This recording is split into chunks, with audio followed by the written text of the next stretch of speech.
Everybody's been asking me. They've been asking me, when you gonna have Sean Kanan on? Is he gonna be on season 3 of Cobra Kai? Is he gonna play Mike Barnes and Tony Silva? Are they coming back? Well, we're gonna find out maybe today. I don't know. He probably can't say a whole lot, but you know what? Sean Kanan is here, Mr.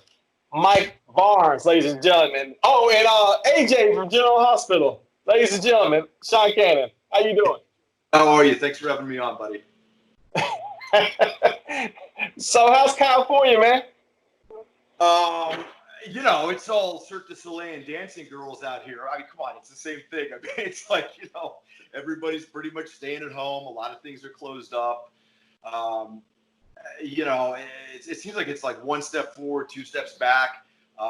They start to open up something and then they close it. But, we're making the best of it. I've been keeping busy and, thank God everyone's healthy and doing well. And I hope everyone watching your podcast and you and your family are all doing well. We'll get through this.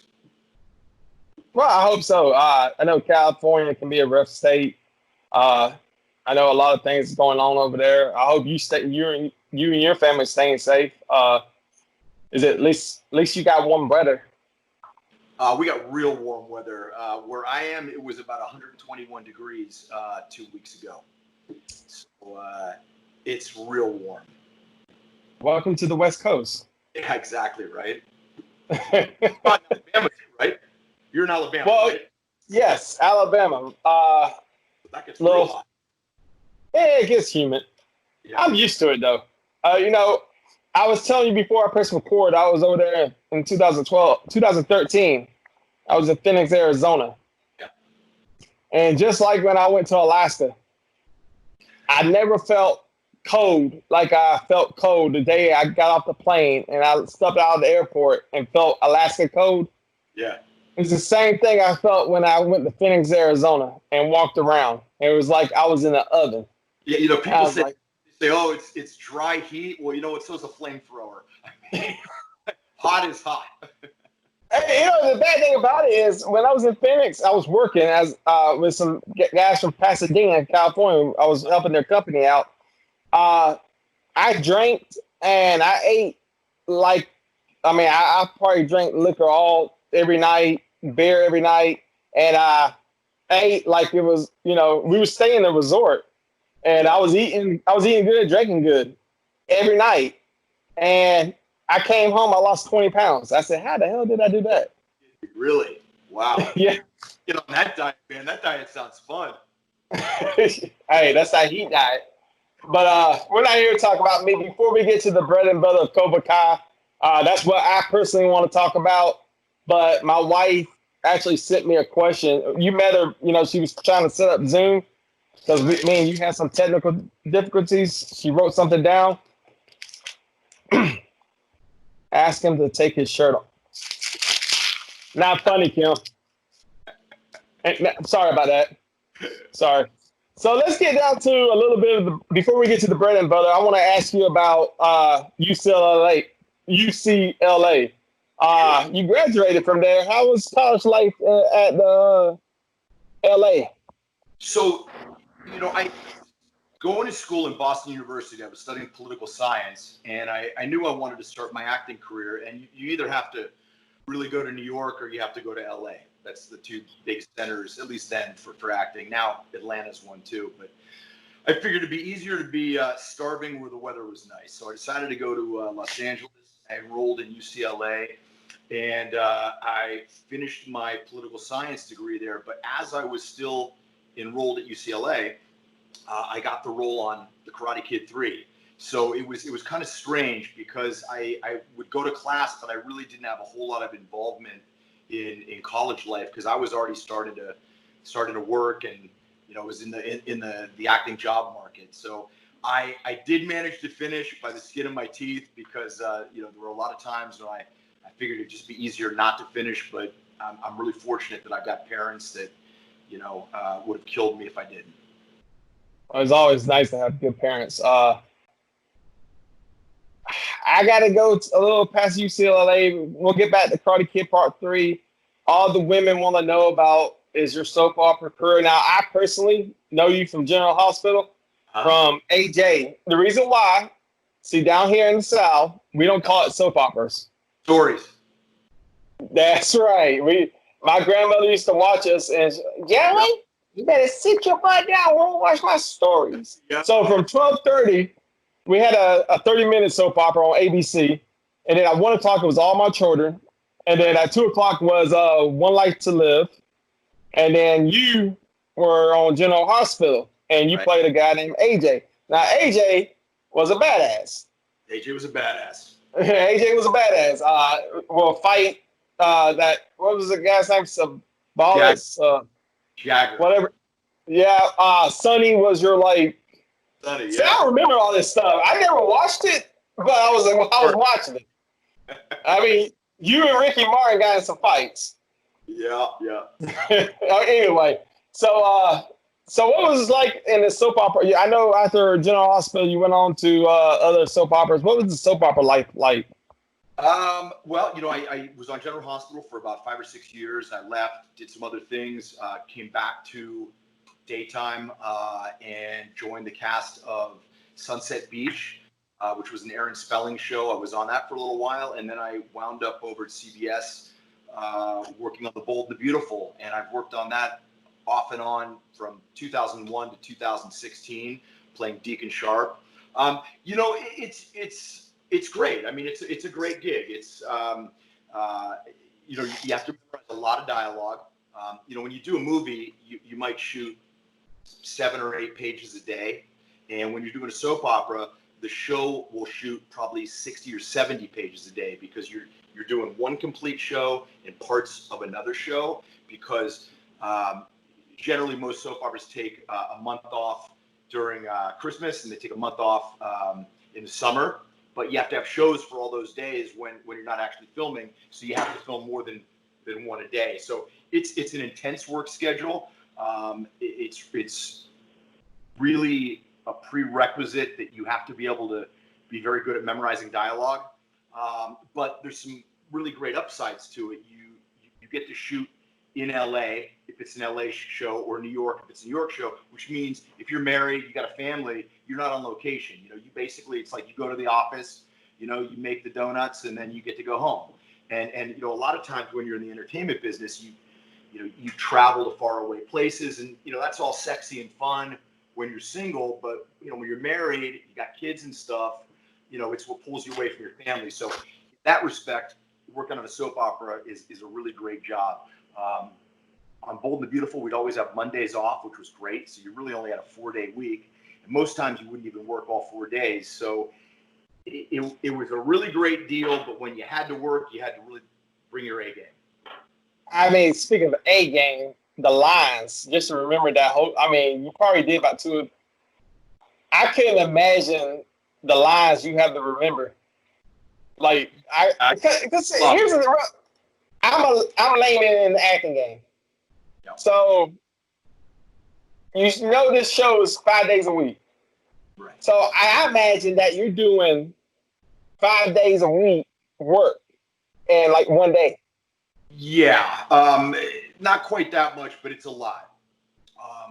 There were definitely days where you'd be there for 12, 14 hours, but sometimes you get lucky. Sometimes if you're in the first 4 or 5 seconds of the day, you go in, you pick up, you put your wardrobe on, you go rehearse with the other actors, and then around 10 o'clock we would start filming the show. And if you're in the first 4 or 5 scenes, you knock those out within about an hour and 15 minutes, and you're done for the day. You get to leave. But if you're in scene number 1, 2, 17, 26, and 30, you're there all day and night. Yeah. Yeah, and it's funny because all the stuff that I said about General Hospital, people gonna look at me like, you were watching. Hey, no, I wasn't watching. You'd be surprised. Soap opera fans come in all shapes, colors, sizes. I can't tell you how many professional athletes watch it, because they're always on. Crazy people watch the show that you would never think are fans. It's really fun when, I would meet somebody famous sometimes, and I'd be all kind of starstruck and interested in meeting them, and they'd be like, oh, you're AJ. And it was such a great way to kind of break the ice. And that happened a couple times. But it's like I said, when you're 10 years old and your grandmother or your aunt, because at the time my grandmother would babysit me during the summertime, and she had to watch her stories. And my aunt, Kathy, would watch. See, down here, we say aunt. We don't say aunt. No, but Kathy and my grandmother, we call her Mama, they would watch their stories. And you know what? General Hospital was one of those stories. And speaking of General Hospital, because who was your favorite person to work with on not just General Hospital, but all the soap operas that you worked on? Well, that's a tough one. That's a tough one. When I was on General Hospital, I really enjoyed working with Steve Burton. Steve plays Jason Quartermain, who became Jason Morgan. Steve and I are actually cousins by marriage. Steve really was instrumental in my getting the job many years ago. And when we first started the show, we were a lot younger, wilder. We would laugh a lot, we cut up a lot, and we were like two brothers. And I really liked that. I really enjoyed working with an actor named Rick Hurst on The Bold and the Beautiful.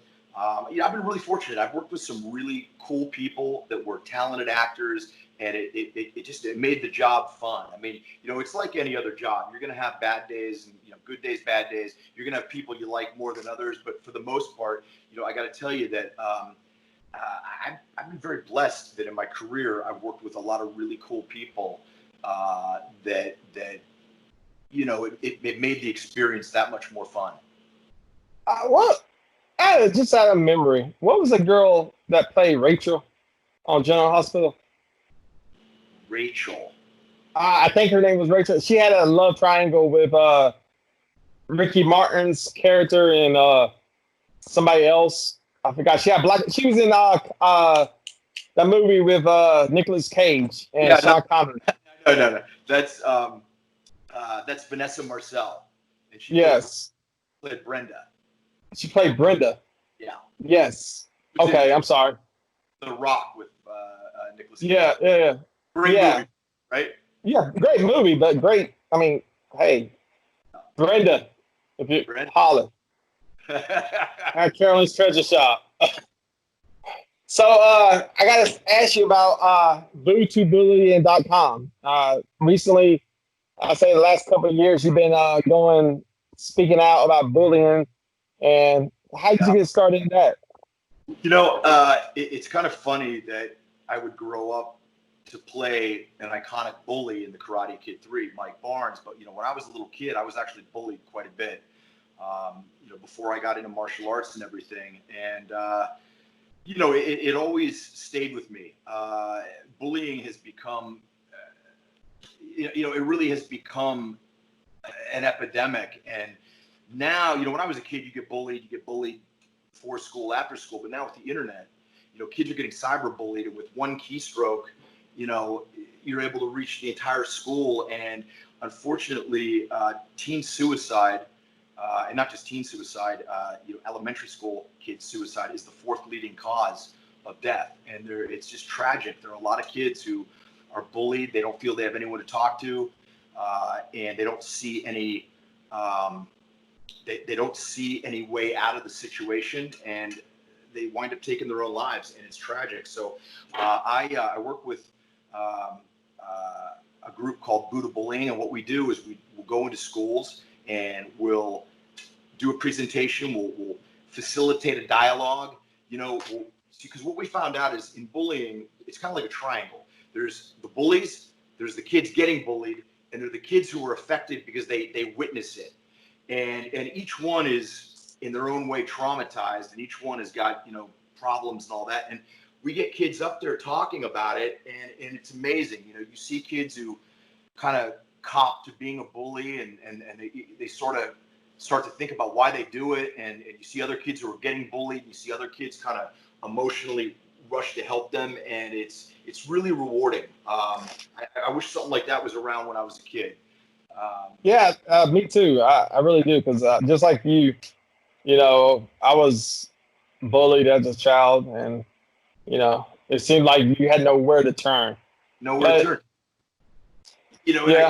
I go in and I show a clip from me bullying Daniel LaRusso, and the kids, they like it. They're all into it and stuff. And I said, now, would you believe that guy, that mean, scary guy there, used to get bullied? And they're like, what? And I'm like, yeah. I said, yeah. And I tell them my story, and it breaks the ice. You know what I mean? It kind of creates a bridge where they'll listen to me, because it's tough to get kids to listen to you when you're an adult. I mean, there's the age gap, and you got to kind of hone in on something that resonates with them so that they'll engage and listen, and that seems to have worked really well. And we've talked to thousands of kids, and I think it really makes a difference.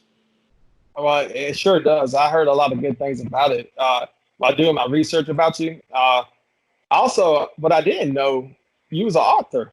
Well, you not only was an author, you are an author. You wrote books like Success Factor, The Modern Gentleman, Cooking and Entertaining with Sean Kanan.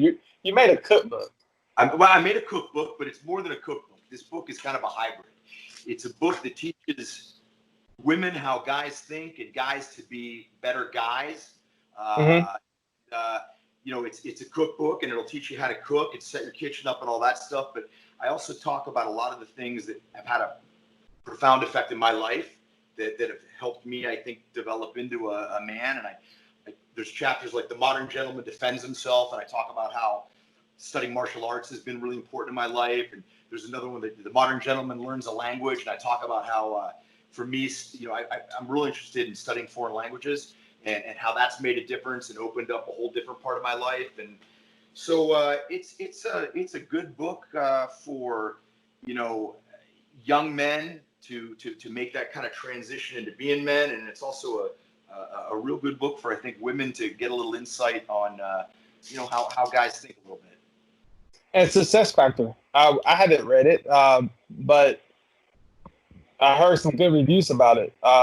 What exactly is that about?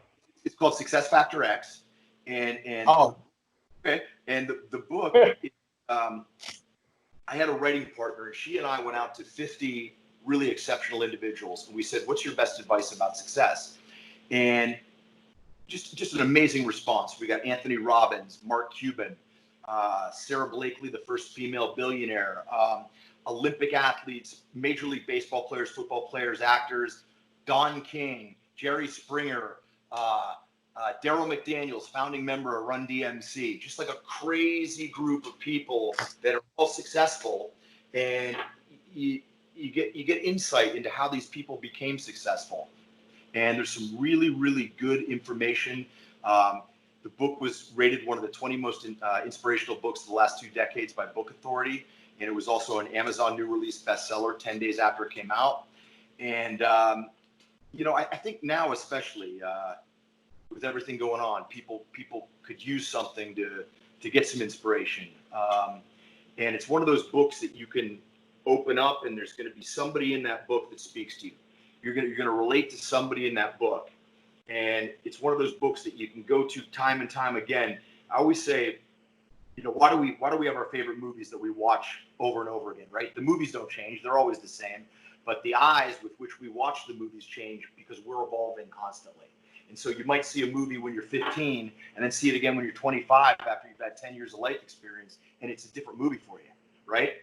Yeah. And this book is kind of the same thing. You might read something now, and you might go through something good or something bad. You go back and read it again, and you glean some completely new information from it. Well, I'm making sure I keep this part up. Next, this is how not to interview an author. No. Number one, don't ever tell the author you never read his book. And number two, make sure you know the damn title. Yes, those are important points. But I'll tell you something, Joseph. One of the things I talk about in the book, I believe everybody has got an inner masterpiece in them, and that masterpiece is living your most authentic life. And as long as you're being who you are and being authentic and connecting with people, in this case connecting with me, then you're doing a terrific job. Well, I tell you what, the fact I told you this off air, the fact that this page right now is so brand new, very low subscribe rate, fact that you said yes to this interview shows me what type of guy you are. I mean, Like I told you, I'm not Good Morning America. I'm not, Not yet. Yeah, not yet. We're gonna try, but we're gonna give the old college try. But the fact that you said yes to this interview shows me what type of guy you are. Sean Kane, you're one of the nicest human beings. But we got to move on because we got to hit Cobra Kai. But there's a couple more things I want to talk about.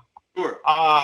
Studio City. Last night, I sat down because, like I said, I had to look some stuff up about you, and I saw Studio City on Amazon Prime. I started watching it, and I'm gonna be straight up honest with you. I started watching it, and my exact words, I looked to my wife and I said, "I don't want to watch this shit. I really don't. I'm sorry." And then I started watching it, and then all of a sudden on the first episode, I told you this off air. The first episode, your character was doing a signing, and then the girl came right there, and I kind of figured what was happening, but I was like, is she really gonna tell him what I think she's gonna tell him? Sure enough, I'm not going to give up. I'm not going. No spoilers. No spoilers. But it had me hooked. That's it. Well, I gotta watch this. The only thing I was pissed about, man, that the episodes are like 12 to 15 minutes long. Yeah. I was hooked on this show, and I was sitting there like, wait, what just happened? Wait, what? And so I ended up watching the whole season, and I ain't gonna lie to you, I was a little pissed off that I'm like, so what happened? What's gonna happen? And wait, they didn't. Are they gonna do this? What the? And then I got mad and said, man. But with this said, two questions. One, what was it like being for something that you created, Studio City? You created, got nominated for Outstanding Lead Actor in a Digital Drama Series. How did something like that you created, how did that make you feel? I mean, that's your baby. That's your creation. And then the Emmys look at you and say, hey, it's not like you was like General Hospital or something somebody else made. This is your baby. Yeah. How did that make you feel? This is the first time in my 30-year career in television and film that I've ever been nominated for an Emmy. And as a matter of fact, we got nominated for 8 of them. And we also were nominated for 12 Indie Series Awards. It was amazing.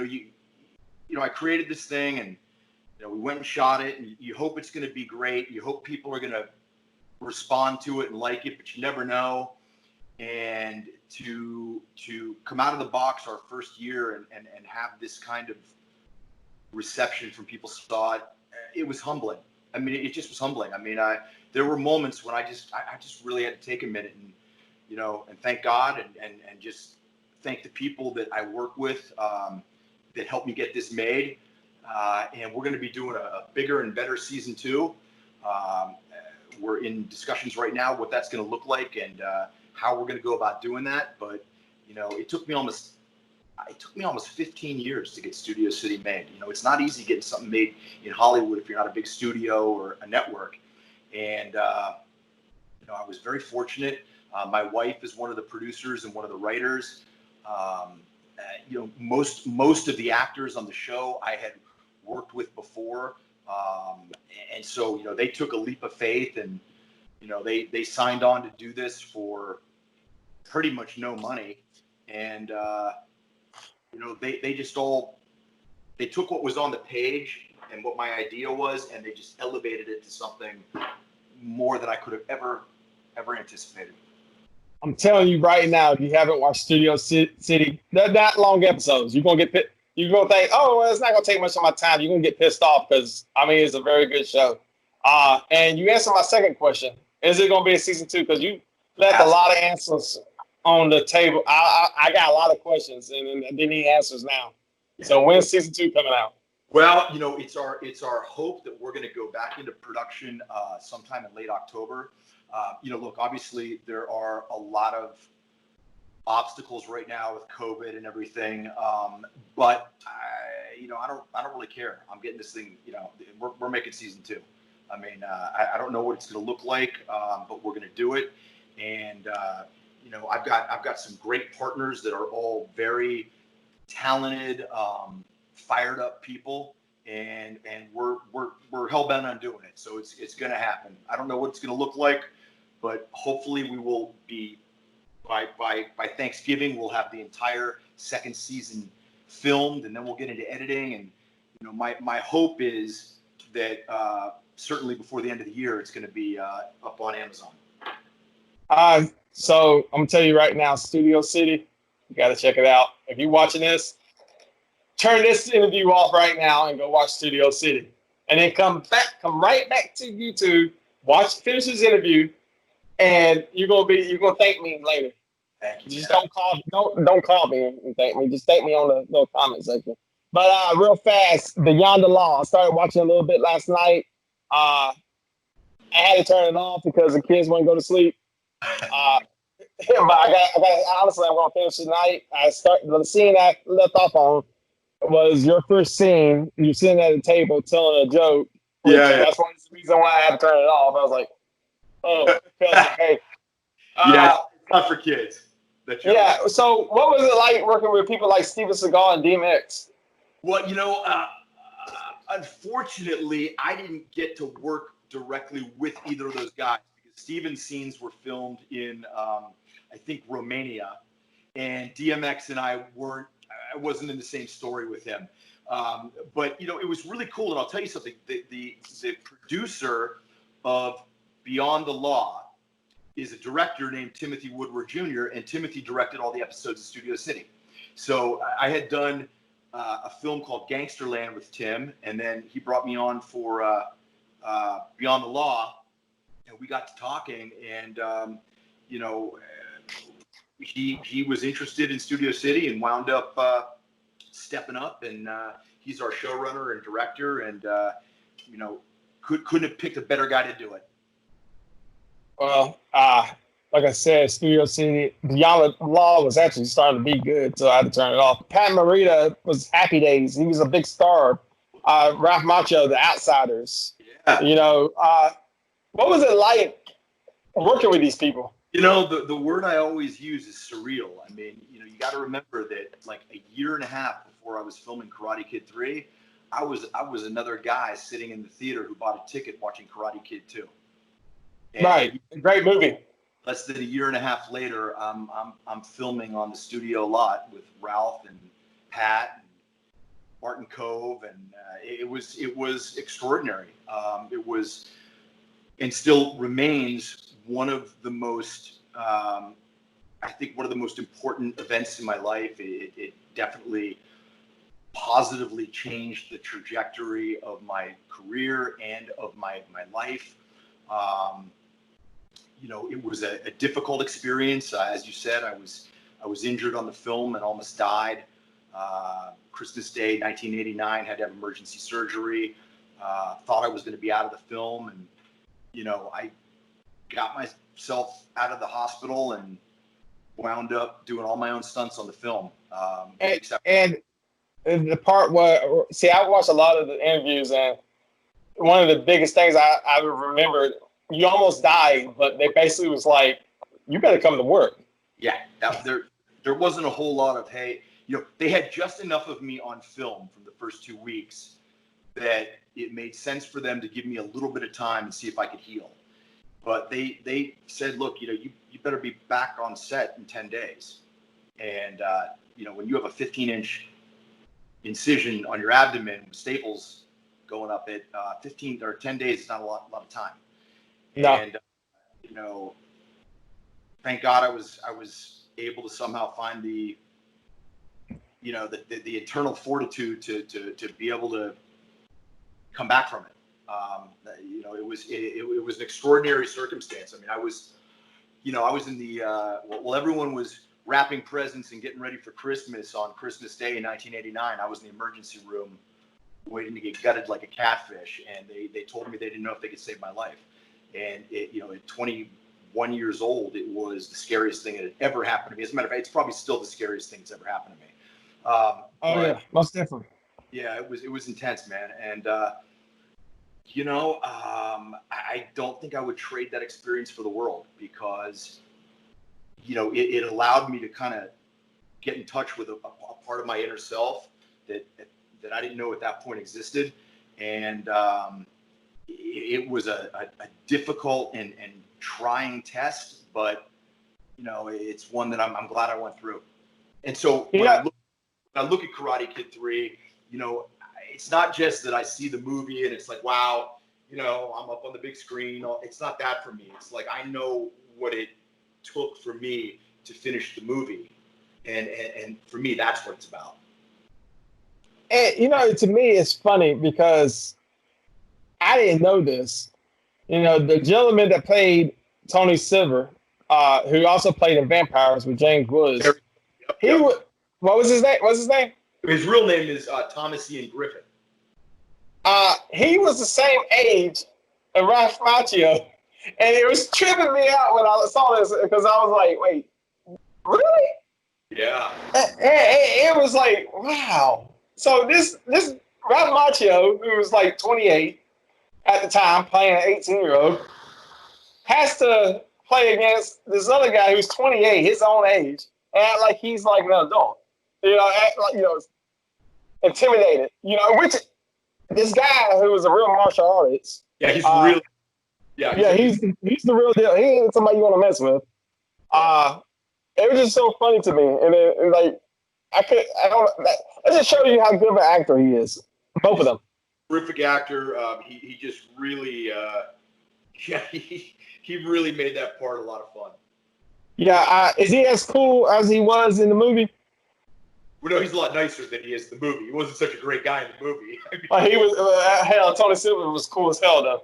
Yeah, you gotta admit that. I mean, he's a cool guy. Seen him in a long time, but I'll tell you a funny story. My wife and I were having an engagement party going on seven and a half years ago, and Martin Cove, who plays Sensei Kreese, was one of the guests. He was at the party, and it was in a restaurant, like in a banquet room in a restaurant, right? Well, it just so happened, complete crazy luck, that Thomas Ian Griffith was having dinner in the restaurant. So he came up and we took a picture together. It was me and Martin Cove and Thomas and my wife. And that's the last time I saw him, unfortunately. But I would really look forward to seeing him after all these years. Well, okay. You never know. Well, let's go ahead. Let's go ahead and get the elephant out of the room, shall we? Cobra Kai, season 3. Everybody, #1 show in the nation. I don't care what show you watching. Everybody was watching Cobra Kai.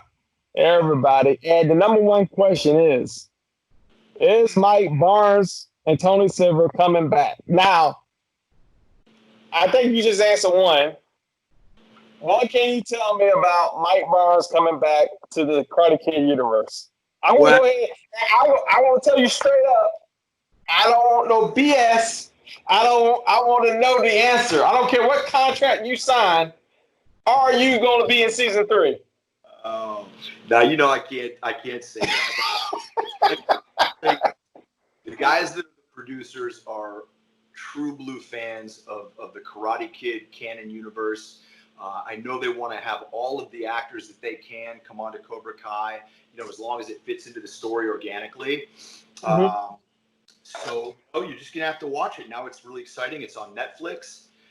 It's coming out on Netflix, and I think it'd be great to see Mike Barnes at some point.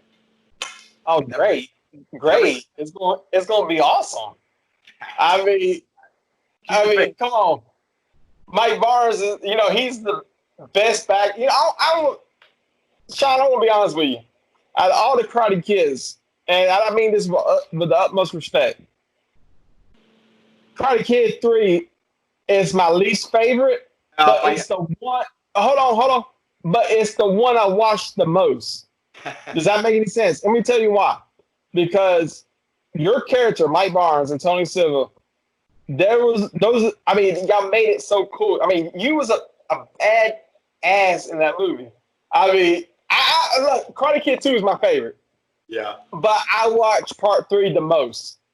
On Netflix right now, you can see I probably killed Karate Kid Part 3. And you say, "What? You don't like it? Why do you?" Because I always fast forward to the very end where y'all in the dojo and Right. Daniel finds out, what's up, Right. and then Mr. Miyagi comes in, and Hey. but the whole, I was like, and then he's like, "Come on, little man, let's see how good you really are." And I was like, "Oh shit, this got me." But no, that's Karate Kid 3 is actually the one I watched the most. Mike Barnes is actually, I put him up against Johnny and the Japanese guy in Karate Kid 2. Chosen. I forgot his name. He's probably gonna be in season 3 too. I don't know. We'll find out in season 3. You gotta watch. Yeah, I gotta watch. Oh, I will be watching. Like the lotto, man, you gotta be in it to win it.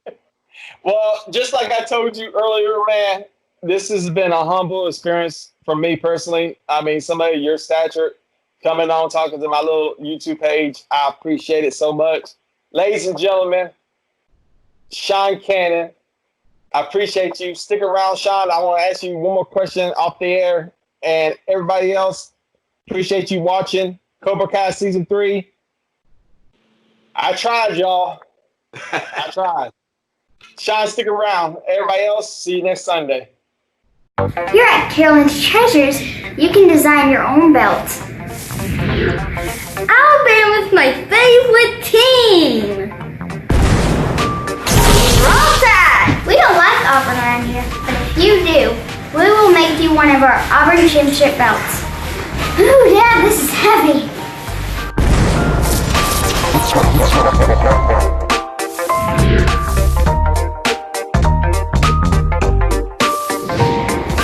Don't forget our championship wings!